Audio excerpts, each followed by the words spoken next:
So for anyone kind of coming in now, based on what I've seen, because I've been in it since 2013, there is continuous cycles. And if you're just seeing it now, learning about it, use this opportunity to just dabble with it, figure out how it works, learn about it, and just wait for the next opportunity for re-entering. Don't think that this is it, and it's from here, it's going to go to $1 million, and this is the last opportunity. Ladies and gentlemen, welcome to the Thoughts on Purpose podcast. I have another incredible guest today, someone I'm just so honored to be connecting with, Amin Rafiee. I hope I'm pronouncing your last name right there, legend. So, brother, first of all, thank you so much for being here. It's my absolute privilege to have you.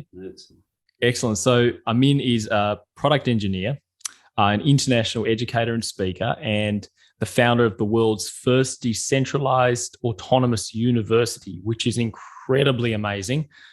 And I've heard Amin talk about the amazing work he's done on a number of occasions now.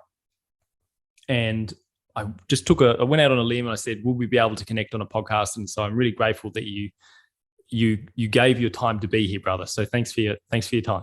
Yeah, of course. My pleasure.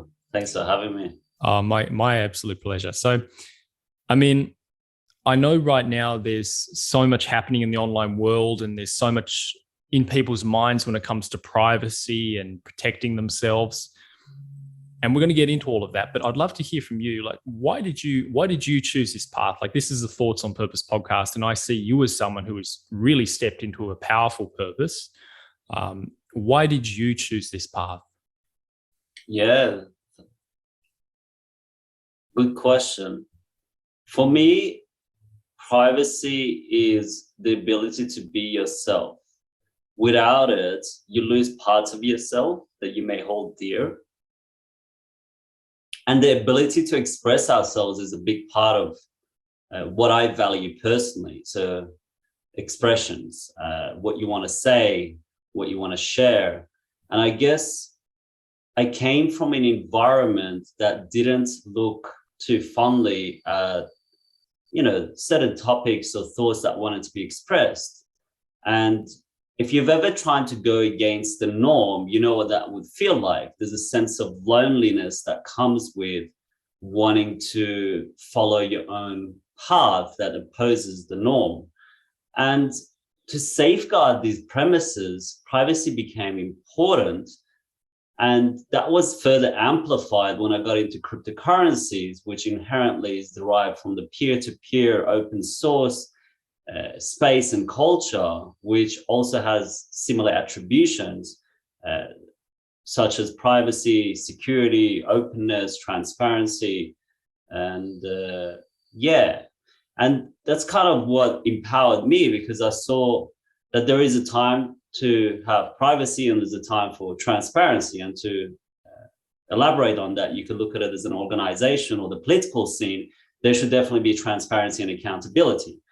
Where money is going, how politicians are being paid, how decisions are being made, what sort of rules are being introduced, and how that impacts individuals' lives, and other aspects of that. Mm-hmm. And businesses, the decisions they make, the spendings, and let's say charity. We all know these kind of governmental organizations or private organizations. And then on a private level, privacy is important to have. And for me, it's something that is many regard it as a human right. Actually, over 130 countries have some sort of a declaration about privacy. So it is quite common. It's just maybe something that people need to think about and go, where does it apply to? And it's, you can quickly find out, okay, it's quite a common thing. So yeah, brother, I love that. And again, that's one of the reasons I wanted to chat today, because at the end of the day, there's a lot of people out there who are striving to live incredible lives and really just experience underneath so much of why people go after things is they want to experience freedom. They want to experience that like true freedom. People are seeking that, but they don't realize with so many of the systems that are happening right now, they're actually giving their freedom away. And they're kind of moving into the way I see it is like it's a system, isn't it? It's a system that is not designed to lead to freedom. In fact, it's the opposite. So what you're doing is really liberating people. That's the way I see it. So I guess, you've done so much. Like you've spoken on stages around the world. There's so many aspects of your story that I'm just like really inspired by. Let's just take a step back, and this is probably a less serious part of the conversation, but I'm curious, like if the younger version of yourself was to come and see you today, brother, like what do you think the younger version of you, of Amin, would actually be most inspired by the man you are today? Oh, wow. That's a beautiful question. I would never believe that I have done all the things that I've done and spoken out all the places that I have. So it definitely would be a notion that back then would seem impossible. It's kind of like I had to do it step by step. And looking back, you can see how you can achieve something.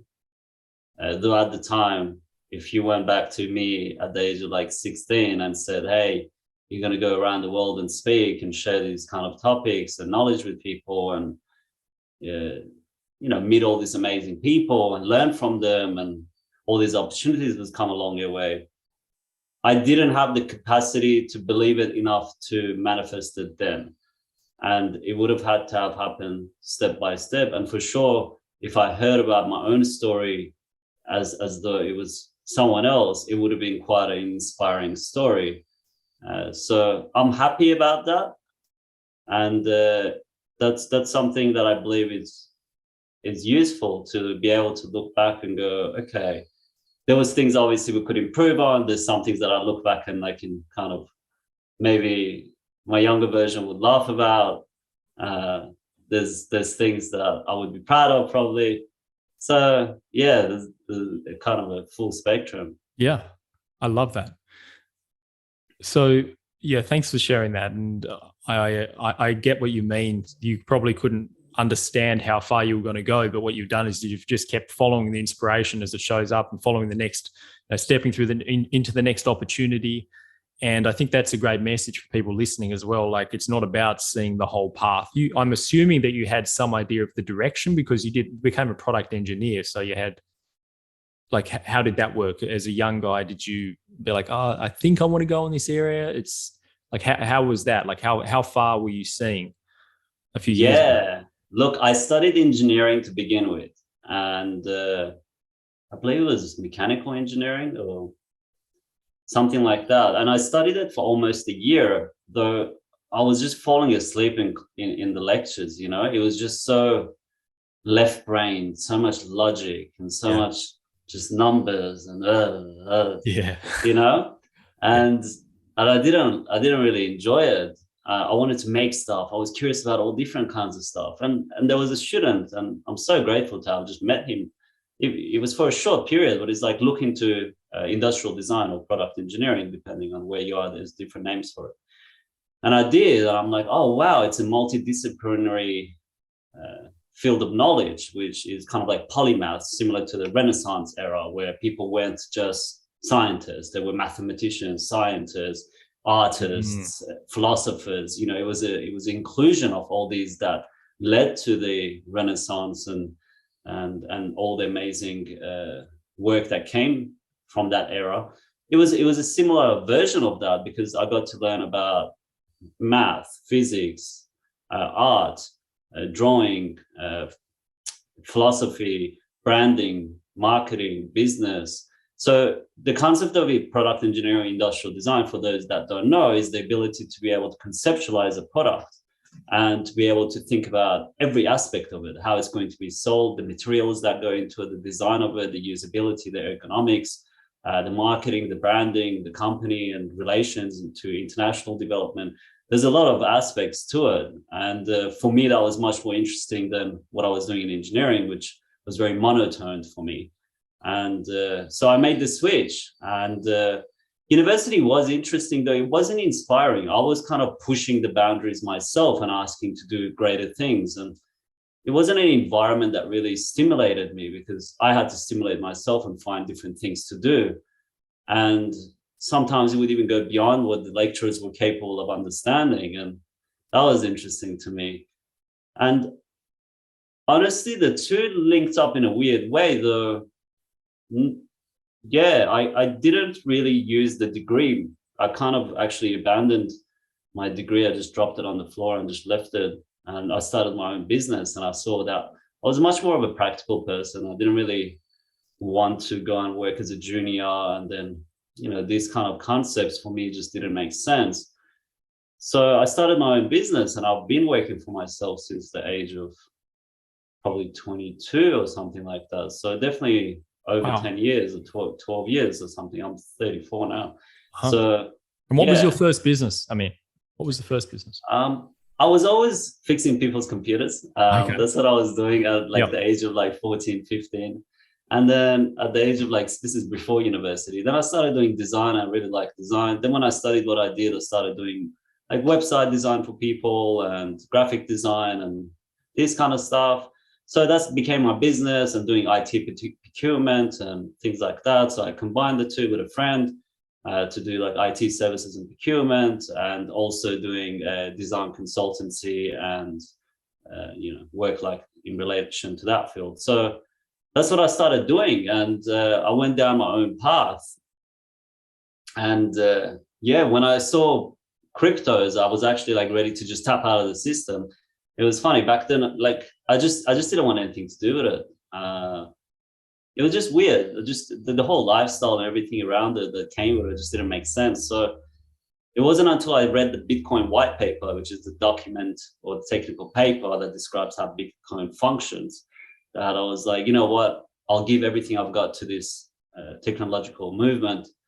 And if that doesn't work, I can always go back to hitting the road and going into the bush.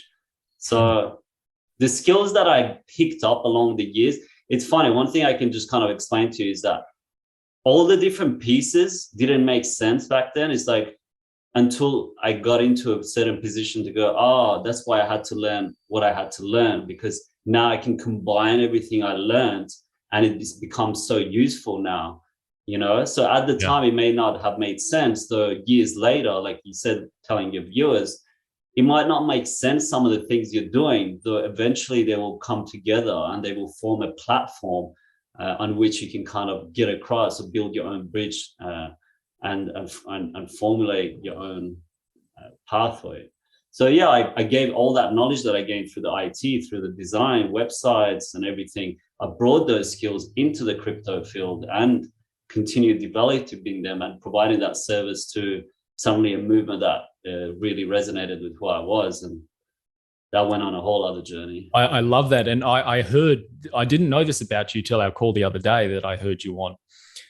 You completely lived off Bitcoin, and SBS interviewed you on that. Is that correct? Did I hear that right? Yeah. So I lived on Bitcoin from 2014 till about 2019, 20. So quite a significant number of years, I would say 7 or 8 years or something like that.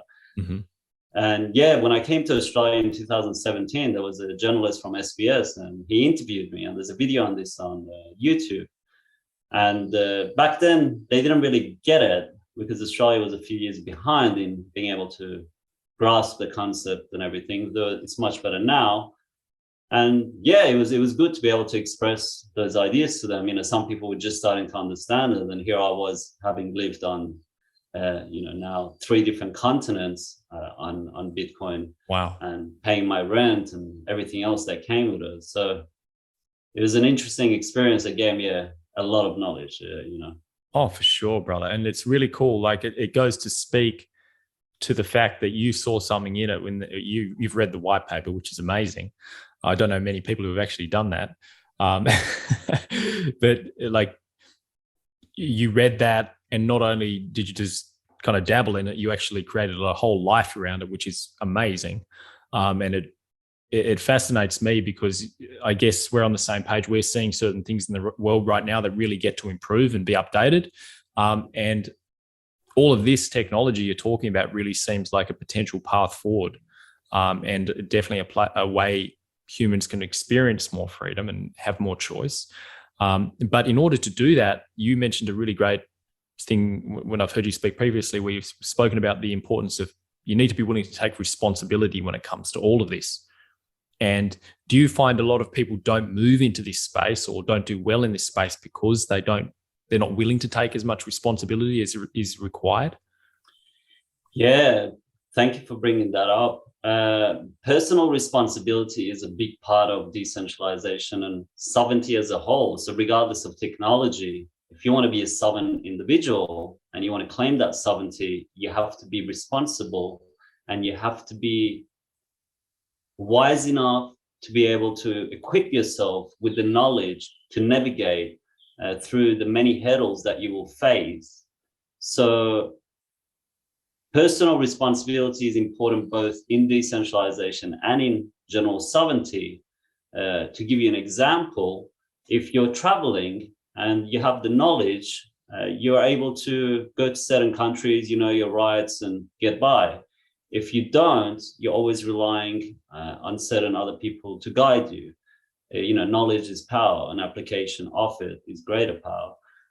So decentralization, like being your own bank, is definitely requires you to equip yourself with the knowledge on how to be your own bank. It's not something that was ever taught to us, right? It's like put your money in the bank and pay your fees, and here's your card, and you can go and pay with it.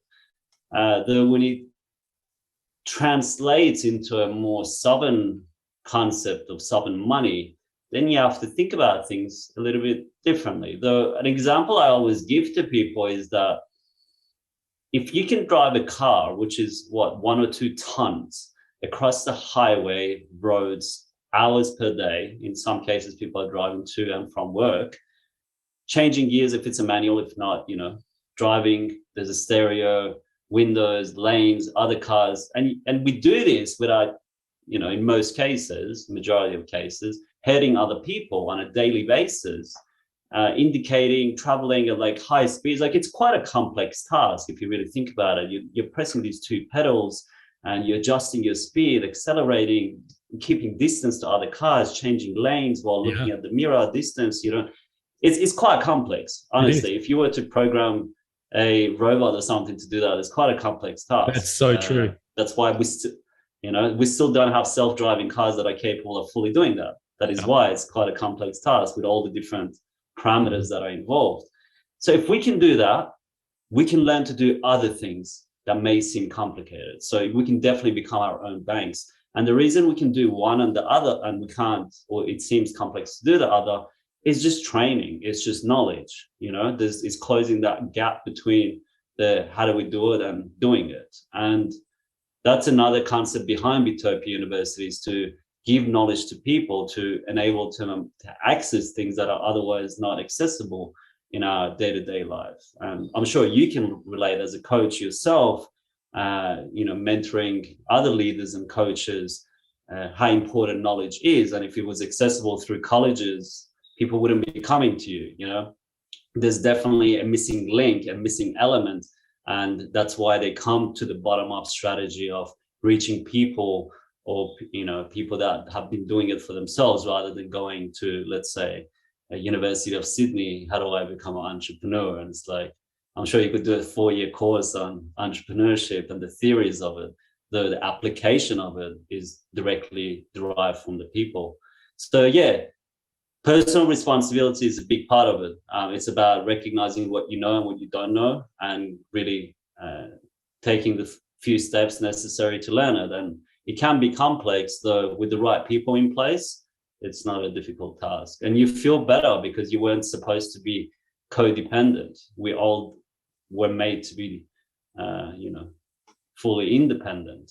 We are tribal beings, so we do well in groups, though we were never supposed to be fully reliant on, imagine the water gets shut down in your house, the garbage, trucks stop coming, food stops being accessible. How well can every individual live?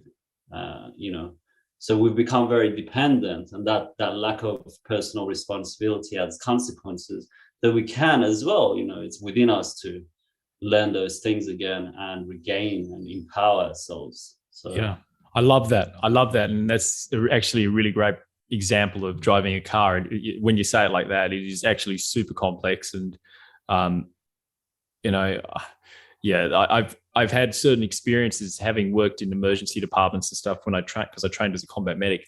You know, I've seen kind of how that can go horribly wrong if when, you know, humans fall asleep or anything else like that. Obviously we know that, but like there's so much at play that we don't realize until something happens, or like, oh my goodness, it's actually such a complex thing. But you're right, humans are so capable, and sometimes we're caught up in a system where we forget how capable we are, and we actually learn to become okay with that level of maybe complacency, because it's familiar. Like, and we don't want to step outside that little comfortable box. And that brings me to a next point. Like, I remember you mentioned this great point, because it's something that a lot of people are concerned about. I mean, where they're very frightened of their privacy, or very protective of their privacy right now, because they've, you know, becoming more aware of different things, and you know, they just want to have some sort of privacy, but they're on these social media platforms. And you spoke about, you know, the sandpit, you know, different people's sandpits. Could you talk into that a little bit and help people understand, okay, what's actually at play when they're on social media, and how they should look at the whole thing of being in other people's sandpits? Yeah, absolutely. The sandpit is to say that it's a frame that is created by someone else. So if you have your own house and you require that people take off their shoes, and if you wish on your house to have cameras in every single room, well, it's your house.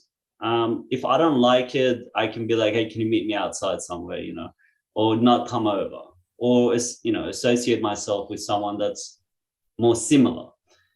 Though we don't do this in the other aspects of our life. You know, we have that choice and we forget. And Michael Sarian, a really intelligent guy, has a powerful video which is about self-actualization. And to summarize a particular aspect of it, it goes, you know, people can believe the concept that someone's going to come and save them, but they can't believe the concept of them empowering themselves to save themselves. So there's a broken, you know, element to the psyche when we rely on other people to rescue us. It's that, you know, savior complexity of, I'll just live my life as it is, and someone out there magically will alter my life. And it's a very dangerous way to think or live, because you're always at the mercy of that thought and the environment around you. And it can be quite troubling, especially in these days. So to go from that stage where we're dependent on a savior to being empowered and reaching self-actualization, we need to figure out some things, which is, what kind of relationships do we want to have? What sort of principles do we adhere to? And what are we comfortable with? And what are we not comfortable with? What is our moral code, ethical standards? These are some things that we can consider. And we all share similar principles. We all want a good life. We all, you know, if we don't, and there's a reason to that, the majority of people I come across and we speak to want a good life. They want to be financially free. They want to be able to have the freedom to speak about ideas, share things, and have the opportunity to grow and learn more. So when we talk about sandboxes, it means that we're contained within someone else's space, where the rules are not based on our own ethical standards, moral codes, principles. And that means that we're adhering to someone else's basis of those. And that means we're losing a part of ourselves. So when we function within a system like, let's say, Facebook or WhatsApp, there's terms and conditions that require us to be okay with certain things that we actually don't need to be okay with. And every time we do it, whether consciously or unconsciously, we're saying, yes, we're okay with these rules. We are saying yes by using these platforms. We are saying yes by ignoring the rules that come with it. It would be similar to being in a toxic relationship and complying. So by going out of this sandbox, and privacy has become important because it has been brought to people's attention through people like Edward Snowden and other incidents that have occurred as of recent. And some people confuse privacy for, am I doing something wrong? And that is something that has been placed into people's minds. And I don't know where it came from, but it's come from somewhere, and people's mind has been hijacked. And that notion has been inserted in there. Though, as I said at the start of the talk, privacy is a fundamental part of any free society. If you go look at history and you find free societies, privacy was a part of it. It's very rare to find a lack of privacy in a free society. That's because you need privacy to discuss ethics, rules, laws, and systems of governance, politics, or whatever else is around you, without the fear of being condemned for your perspectives. And bringing it back, we always have the choice of saying no to certain things. Unfortunately, some things more than others. So we can step away from certain apps or platforms and use friendly alternatives. Again, it's just we need to be given the information or the knowledge as to what we can or cannot use. Got it. Yeah, that's good. That was a good circle, brother. That was fantastic. So that's I love that analogy. And you're so right about if we're choosing to play in their sandbox, like we are choosing that. And you actually said something as well, where if you don't need to be in that space and you're complaining about it, well, then what are you doing? Like, you don't have to be there. Like, some people genuinely use these platforms for business, and so they need to be a bit more present on it. But some people are on these platforms and they're complaining about it.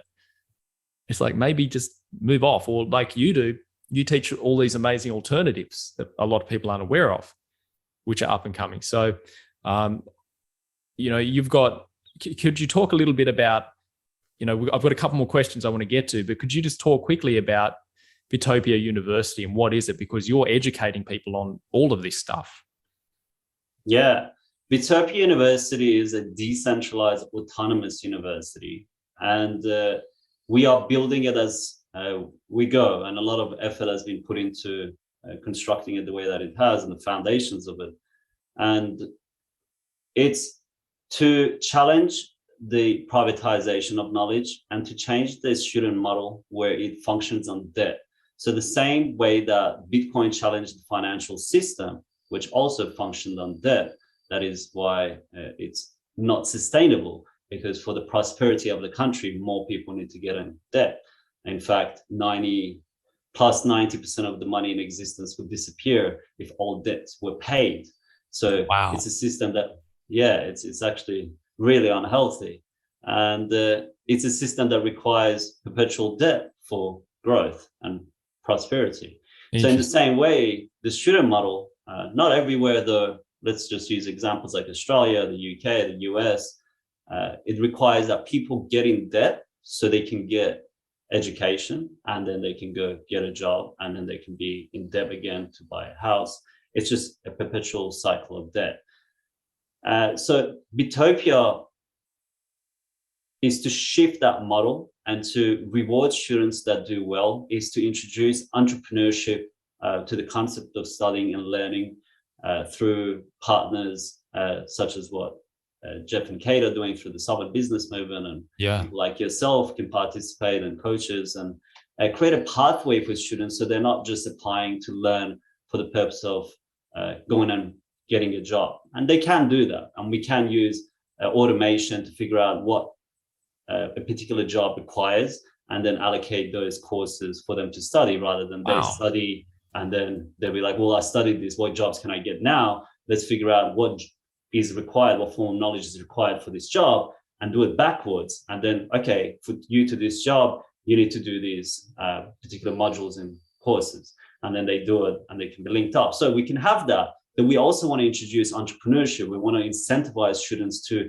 come and study, and instead of go work for someone, create their own startups and become entrepreneurs and empower themselves by establishing themselves as creators of projects and organizations. And then that brings it back to that field. And there's a lot of other elements to it that it's best to keep it simple for now. Yeah. Wow. That's like, I knew some aspects of it, but that's mind blowing. I love everything about that. Absolutely incredible. I'm definitely going to have a bit more of a chat to you about, how it all works and find out more about it. I'm going to actually, because you've got an event, I know some people are probably going to see this after the event's taken place, but you've got one tomorrow. How often do you run events, and how often do you have opportunities for people to connect with you? Like, how does it work in what you do? Yeah, thank you for introducing that. So prior to being in Australia, I was doing talks a lot. I was doing workshops, talks, and I was being invited to speak at events and everything. Though now with everything online, at first it seems again like a hurdle. Then once you get used to it, you can kind of do things quite easily and invite people from all around the world, various time zones. So these events, I've been doing them in collaboration with people like yourself and Jeff and Kate and other people like Joel. And tomorrow I'm doing one, and I will be doing another one next month.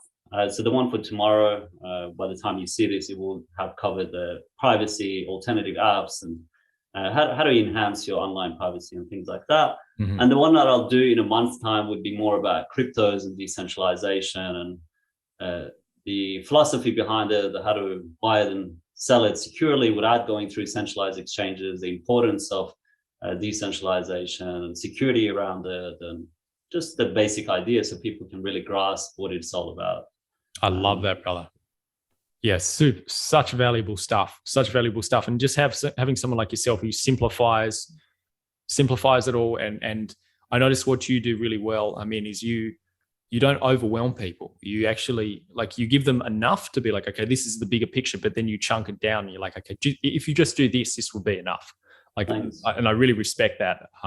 That's a skill in itself, because anyone can just like vomit out information, but you share very well put together information. It's like there's a lot of research behind what you do, very high level, and then you bring it down to tangible action steps for people. So it's really fantastic. You mentioned crypto there, and I think we've spoken quite a bit about crypto on this call, but I've had a couple of my clients send questions in. I had one of my clients ask if it's okay, a bit about, in Australia right now, there's a certain bill with talks of regulating the market more.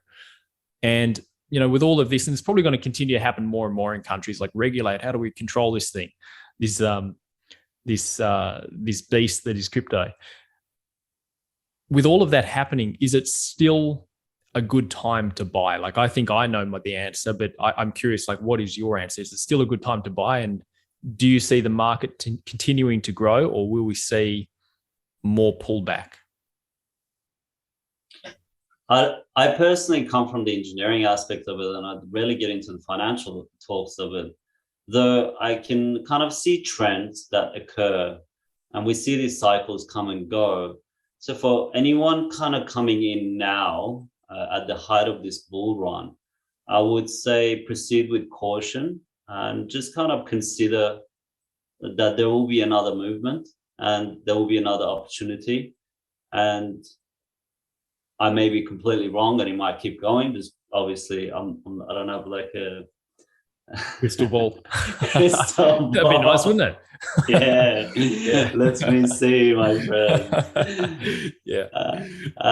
But based on what I've seen, because I've been in it since 2013, so 10 years is that there is continuous cycles, and if you're just seeing it now, learning about it, use this opportunity to just dabble with it, figure out how it works, learn about it, and just wait for the next opportunity for re-entering.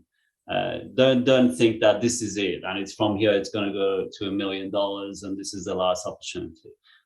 In my opinion, it will probably have another reset. It will go down, it will go up again. So just wait for a time where as Warren Buffett says, when everyone's buying, it's a good time to sell. When everyone's selling, it's a good time to buy. And obviously, it's not so black and white, though. It's a good measurement, in my opinion. Yeah, I love that, brother. That's very, very sound advice. And you're not giving advice; you're just sharing your opinion there as well, which is awesome. I love it. So, I've also had someone else ask, do you believe that crypto will fluctuate as much as the dollar does? Like, obviously crypto is pretty volatile. That's one thing about it. And it's the same with the dollar.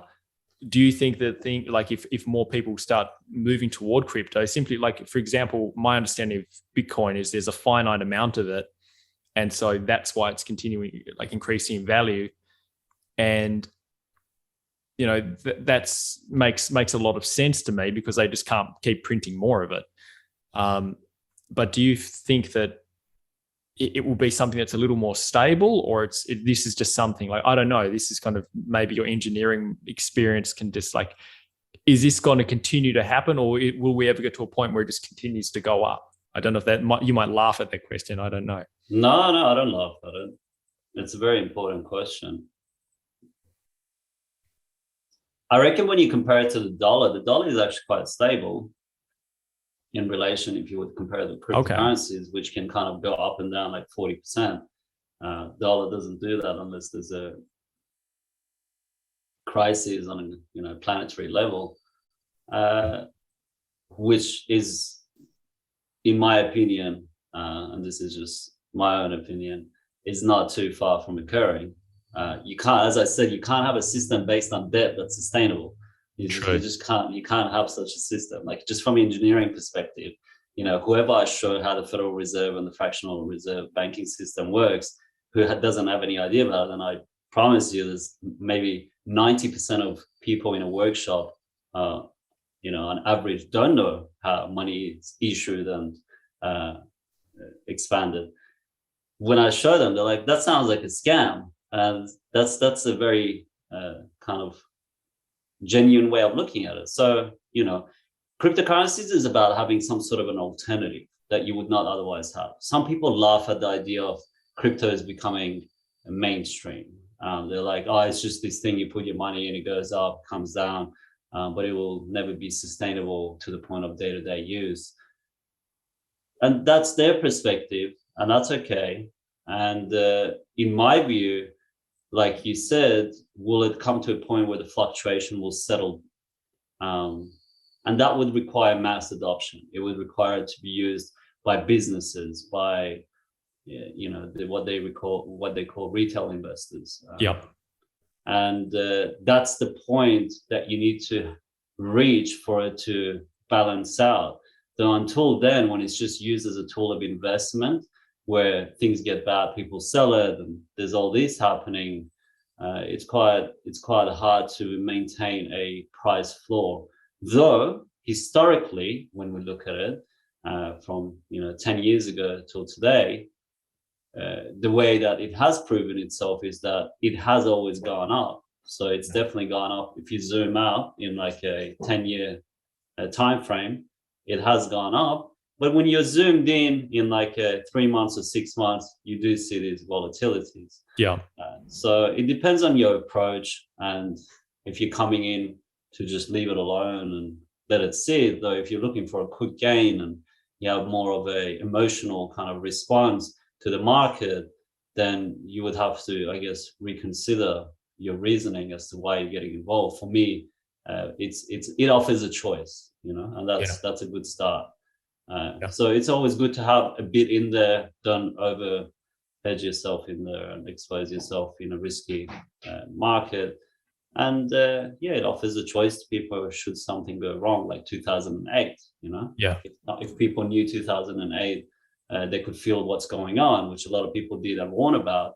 It would have been good, for example, if there was something like Bitcoin around, perhaps for them to put their money into. Oh yeah, I totally agree. Like, it's just like you said, it's about having more choices. And right now, it seems like, well, the old system, there weren't as many choices, and this is just an amazing opportunity for people to purchase things and everything else. Like this whole new currency. I think it's absolutely incredible. So, I mean, like I could talk to you for so long, brother. I do need to jump on another call. So I've got to ask you one final question. I ask this to all my guests, brother. And I just want to thank you, first of all, for your amazing insights. Thank you for the work you're doing. I cannot emphasize, people connecting with you highly enough. Like it's just, all the links are going to be, wherever you're watching this, is going to be links to Amin's work. Like get amongst it. I'm going to immerse myself in it more, because you've got so much heart. You bring so much heart to what you do, and I sense that you really do care about making income and about seeing people experience greater freedom in their life, and that resonates with me so much. So thank you for being here, brother. Of course. Yeah, I really appreciate it. Check out Amin's work. So Amin, last question. I ask all my guests this question. I ask them, if you were to get the back end, get access to the back end of the biggest platforms out there, and you had a couple of seconds to share a message with everyone. Everyone was watching, like all the billions of eyes, they were all on you. What would you share with the world? No pressure. No pressure. It's funny, and I'll say it quickly. I always have this kind of vision in my head where I'm like, it would be great to hack into the entire planetary television systems and to be able to just relay a message to them. So now that you ask me what would I say on it, it's not the first time I've thought about it, just to hack everyone's phone, everyone's devices, every screen on the planet, and just to be able to play something. Yep. I reckon I would teach people about the fractional reserve banking system and go and learn how money is produced. It has many tentacles in people's lives, and people just don't know enough about it. I would really urge them to go and learn how money is made, the thing that they work for every day, how it works, and how they feel about it, and whether there are alternative solutions. So other people might say, well, that's just how it works. What are we going to do about it? And that's fine. As long as you just learn how it works, it's a huge positive movement forward. Just learn what the Federal Reserve is, that it's not a nationally owned institution, it's a private institution. How that controls the central banks, the IMF, the European Central Bank, and etc. And that impacts your country, your monetary supply, and everything like that. So that's the one thing. The other thing that I'd urge people is something Max Egan always says as well, is that recognize how powerful you are. Really recognize that you as a person can make choices. And as Jeff says, sometimes it's the small things that you do that have the biggest impacts. And that's something that I would leave with the viewers. Just, you are powerful beyond measure, and you can achieve anything you put your mind to it. We are creators, we are manifestors, we have so much within us, and we can do a lot through that. And for me, through the experiences I've had, I see the miracles of God, and I see what can be done and what can be achieved. And I really appreciate that, and whatever that means to you, you can translate God into your own version of it, or whatever it is. It's just, we're powerful. We're very amazing. And, just fear is one of the things that I tackle personally. And the more you tackle and get rid of fear, the more you realize how powerful you really are. I love that, brother. Matt, like that's a very powerful message. And I resonate with that so much. And the idea of more people hearing that excites me a lot. I think that I just can't agree with that fact more, that, we are powerful. And I believe that. And that's why I choose to do the coaching work I do. I want to connect people with I believe the greatness they were born with, created from. So powerful message, brother. I can't thank you enough for being here and for sharing your wisdom with us. Ladies and gents, get around Amin's work. He's changing lives. He's educating people in an incredible way. So thank you for being here, brother, and thank you for all you do. My pleasure, and thanks for the beautiful discussion, to be able to have this opportunity to share my ideas and life story as well. Appreciate it. Thank you. Thank you, legend. Cheers, mate. Cheers.